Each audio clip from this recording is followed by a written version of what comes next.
রাত নেমেছে কাঞ্চনপুর গ্রামে। ঘন কুয়াশা ঘরে ঘরে ঢুকে পড়ছে। পাহাড়ের কোলে দাঁড়িয়ে আছে পুরনো এক প্রাসাদ। দেয়াল ভেঙে জানালা গাছের ডালপালার আড়ালে আচ্ছন্ন। গ্রামের সবাই ফিসফিস করে বলে, ওই বাড়িতে রাত কাটানো মানেই মৃত্যু। অরিন্দম সেন শহর থেকে এসে দাঁড়িয়েছে প্রাসাদের সামনে। হাওয়া বইছে, বাতাসে অদ্ভুত গন্ধ, মাটি ও ধুলোর মিশ্রণ, যেন লুকানো চোখ তাকে পর্যবেক্ষণ করছে। লণ্ঠন হাতে দরজার দিকে এগোয়। প্রথম ধাক্কায় দরজা কি করে শব্দ করে খুলে যায়। ভেতরে ঢুকতেই ধুলো আর ছায়ার সমাহার। পাদচাপ ফেললে কাঠের ফাটায় শব্দ হয়, ক্র্যাক ক্র্যাক। একটি পুরনো ছবি চোখে লাগে, এক জমিদারের ছবি। চোখ যেন জীবন্ত। অরিন্দম ধাক্কা খায়, কিন্তু মনোবল ধরে রাখে। তিনি লণ্ঠনের আলো দিয়ে ঘরটি পরীক্ষা করতে থাকে। হঠাৎ দূরে ফিসফিসানি শোনা যায়, কেন এলে? কণ্ঠস্বরটি এতটাই হালকা যে মনে হয় বাতাস বয়ে আনে। অরিন্দম প্রশ্ন করে, কে আছো? কোনো উত্তর নেই, শুধু ঠান্ডা বাতাস তার গলার কাছে চলে আসে। পাদচাপের আওয়াজ বাড়তে থাকে, যেন কেউ তাকে ঘিরে রেখেছে। দূরে দেখায় এক ভাঙা শোবার ঘর। অরিন্দম ধীরে ধীরে ঘরের দিকে এগোয়। খাট ভাঙা, শাড়ি ছড়ানো, ঘরটি বেহাল। কোণে একটি আয়না, ধুলো জমে কাঁচ মটমট করছে। হঠাৎ আয়নায় তার নিজের প্রতিচ্ছবি নয়, অন্য কারো মুখ দেখা যায়। লাল বেনারসি পরে একজন যুবতী, চোখ ভরা অশ্রু। তার গলা কালশিটে দাগানো, যেন হত্যা করা হয়েছে। অরিন্দম পিছিয়ে যায়, কিন্তু যুবতী ফিসফিস করে বলে, আমাকে বাঁচাও, আমি এখনো বন্দী। লণ্ঠনের আলো নিভে যায়। ঘরটি অন্ধকারে ডুবে যায়, শুধু নিঃশ্বাসের শব্দ। অরিন্দম বুঝতে পারে এটি কেবল ভয়ঙ্কর বিভ্রম নয়, কোথাও লুকানো শক্তি তাকে পর্যবেক্ষণ করছে। রাত্রি বাড়ছে, প্রাসাদ ক্রমশ জীবন্ত হয়ে উঠছে। দূরের জানালা নিজে নিজে খিচকে উঠছে। ঠান্ডা হাওয়া ঘরে ঢুকছে, সবকিছু কাঁপছে। ক্যামেরা, লণ্ঠন, সবকিছুই সহ্য করতে পারছে না। ফিসফিসানি আরো কাছাকাছি আসছে, ফেরত যা, না হলে তুইও মরবি। হঠাৎ প্রবল শব্দে জানালা ভেঙে যায়। ছায়া মূর্তি, পুরুষ, হাতে লাঠি, চোখে রক্তচক্ষু। অরিন্দম বুঝতে পারে এ শুধু মৃতার আত্মা নয়, কোথাও কোনো অশুভ শক্তি তাকে মুক্তি পেতে দিচ্ছে না। প্রতিটি ধাপ চাপার সাথে সাথে প্রাসাদ কেঁপে ওঠে। লণ্ঠনের আলো ফ্লিকার করছে, ছায়াগুলি ঘিরে রাখছে। মেঝেতে রক্তের দাগ, দেয়ালে ছায়া, বাতাসে চিৎকার। অরিন্দমের হৃদয় ভয়কে অতিক্রম করছে, কিন্তু চোখে অগ্নি। তিনি জানেন এখান থেকে ফিরে যাওয়া সহজ হবে না। প্রতিটি ধাপেই মনে হয় প্রাসাদ তার ভয়কে চেখে দেখছে। দূরে হঠাৎ ধাক্কা, জানালা খিচকে ওঠে। ছায়াগুলি ক্রমশ কাছে আসছে। যুবতীর চোখে অশ্রু আর রাগ মিশ্রিত। লণ্ঠনের আলো ফ্লিকার করছে, বাতাসে ভয়ঙ্কর গন্ধ। প্রতি ফিসফিসানি তার মনোবল পরীক্ষা করছে। মেঝেতে দাগ, দেয়ালে ছায়া, বাতাসে চিৎকার, সব মিলিয়ে মৃত্যুপ্রবণ পরিবেশ। হঠাৎ আয়নায় যুবতীর মুখ ঝলমল করছে, চোখে অশ্রু, চিৎকার বাতাসে ভেসে যাচ্ছে, আমাকে ছাড়া যাবে না। অরিন্দম বলল, আমি সত্যিটা জানব।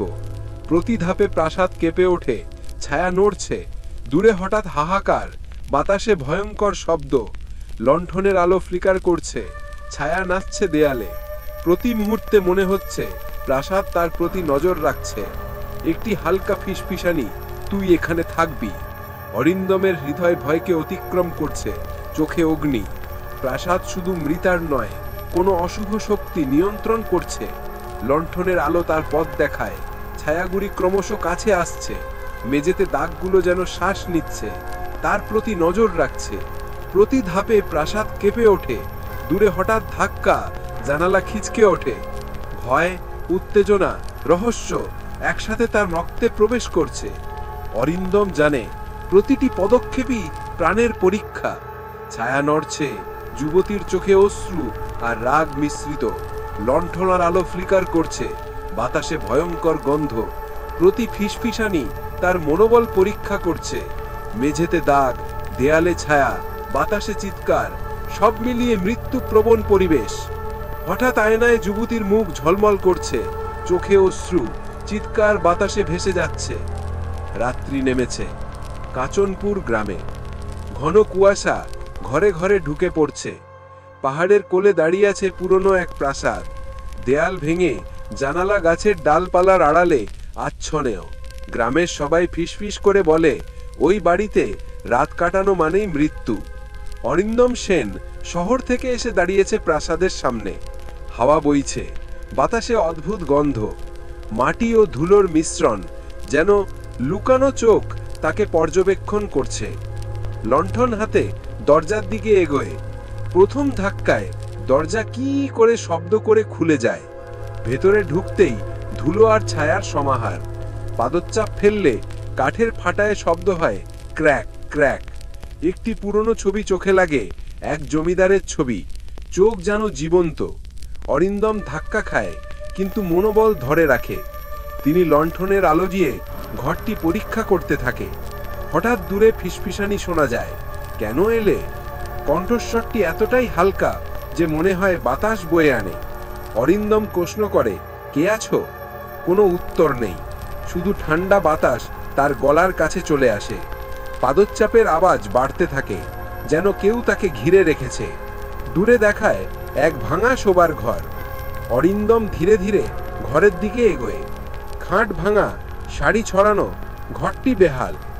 কোণে একটি আয়না, ধুলো জমে কাঁচ মটমট করছে। হঠাৎ আয়নায় তার নিজের প্রতিচ্ছবি নয়, অন্য কারো মুখ দেখা যায়। লাল বেনারসি পরে একজন যুবতী, চোখ ভরা অশ্রু, তার গলা কালশিটে দাগানো। প্রাসাদের ভেতরে অন্ধকার ক্রমশ ঘন হচ্ছে। ফিসফিসানি আরো কাছাকাছি আসছে, ফেরত যা, না হলে তুইও মরবি। লণ্ঠনের আলো ফ্লিকার করছে, ছায়া দেয়ালে নাচছে। অরিন্দম ধীরে ধীরে সিঁড়ির দিকে এগোয়। প্রতি ধাপে মেঝে কেঁপে ওঠে, ভয়ে বৃদ্ধি পাচ্ছে।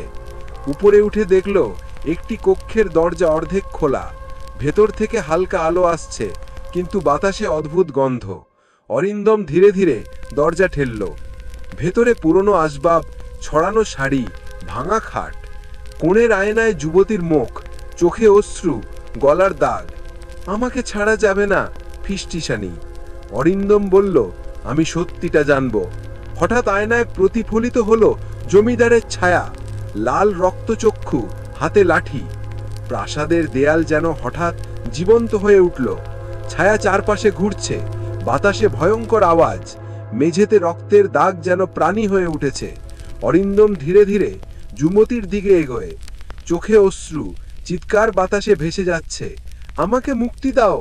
একটি হঠাৎ হাওয়া প্রবলভাবে ঘর ঘিরে নিল। প্রাসাদ যেন তার ভয়কে চেখে দেখছে। দূরে হঠাৎ ফিসফিসানি, এখানে তার প্রাপ্য। অরিন্দমের হৃদয় কাঁপছে, কিন্তু তিনি এগোয়। যুবতী ধীরে ধীরে আয়নার মধ্যে অদৃশ্য হয়ে যায়। প্রাসাদের অশুভ শক্তি তার প্রতি চেঁচিয়ে উঠছে, ছাড়া পাবে না। অরিন্দম লণ্ঠন উঁচু করে এগোয়। প্রতিটি ধাপ মৃত্যুর পরীক্ষা। মেঝেতে রক্তের দাগ, দেয়ালে ছায়া, বাতাসে চিৎকার। হঠাৎ দরজা বন্ধ হয়ে যায়, হাওয়া থেমে যায়। অন্ধকারে শুধু লণ্ঠনের আলো ফ্লিকার করছে। অরিন্দম চিৎকার করে বলে, আমি সত্যিটা জানবো, তুই আমাকে থামাতে পারবি না। ভয়ঙ্কর ফিসফিসানি চারপাশে ঘুরছে, বাতাসে রক্তের গন্ধ। প্রাসাদ যেন তার সাহসকে চ্যালেঞ্জ করছে।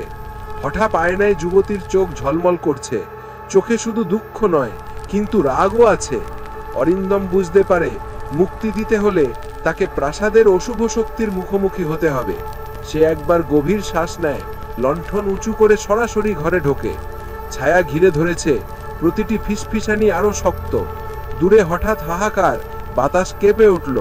প্রাসাদের দেয়াল যেন প্রাণ নিয়ে এগোয়, অরিন্দমের পথে বাধা দিচ্ছে। সে ধীরে ধীরে যুবতীর দিকে এগোয়, হৃৎপিণ্ড কাঁপছে। হঠাৎ যুবতী আয়নার ভেতর থেকে বেরিয়ে আসে।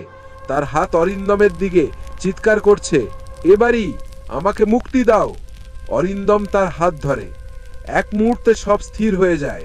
ফিসফিসানি থেমে যায়, বাতাস শান্ত। প্রাসাদের দেয়াল স্থির, ছায়া অদৃশ্য। যুবতী ধীরে ধীরে হাসে, চোখে কৃতজ্ঞতা। অরিন্দম বোঝে, সুশীলা দেবীর আত্মা অবশেষে মুক্ত। প্রাসাদের অশুভ শক্তি ধীরে ধীরে বিলীন হতে শুরু করে। ভোরের আলো এসে জানালা দিয়ে প্রবেশ করে। অরিন্দম প্রাসাদ থেকে বেরিয়ে আসে। ঠান্ডা বাতাস তার মুখে আছড়ে পড়ে। পাহাড়ের নীরবতা আবার শান্ত। নদীর ঢেউ মৃদুভাবে বাজছে। গ্রামের মানুষ এখনো ঘরে, কিন্তু প্রাসাদের অন্ধকার ক্রমশ অদৃশ্য হয়। অরিন্দম দীর্ঘ নিঃশ্বাস নেয়। মনে মনে ভাবছে, সত্যিটা খুঁজে পেলাম, কিন্তু এর জন্য সাহস লাগলো। সুশীলা দেবীর আত্মা মুক্ত, প্রাসাদ স্থির, এবং রাতের অন্ধকার ধীরে ধীরে হালকা হয়ে আসে। অরিন্দম ফিরে তাকায়। জানালা দিয়ে আকাশে প্রথম রোদ্দুরের আলো পড়ছে। প্রত্যেক ভয়, প্রতিটি ফিসফিসানি, প্রতিটি ছায়া সবই কেবল স্মৃতি হয়ে রইল। যুবতীর মুখ, তার দুঃখ, মুক্তি সব মিলিয়ে অরিন্দমের মনে শান্তি। প্রাসাদের অশুভ শক্তি আর নেই, শুধু প্রাচীন ইতিহাসের ছায়া রয়ে গেছে। অরিন্দম ধীরে ধীরে গ্রামের দিকে ফিরতে শুরু করে। রাতের নিস্তব্ধতা মৃদু হয়ে আসে। বাতাসে শুধু পাখির ডাক। প্রশান্ত নদীর জল নরমভাবে প্রবাহিত হচ্ছে। গ্রামটি ধীরে ধীরে জেগে উঠছে। অন্ধকারের আতঙ্ক শেষ। অরিন্দম জানে, আজকের রাতের অভিজ্ঞতা তাকে চিরকাল মনে রাখবে। প্রাসাদ, ছায়া, যুবতীর মুক্তি সব মিলিয়ে এক স্মরণীয় যাত্রা। তার পদচাপ শূন্য ঘরের মধ্যে প্রতিধ্বনি করছে। লণ্ঠনের আলো নিভে যায় এবং অন্ধকারে কেবল শান্তি।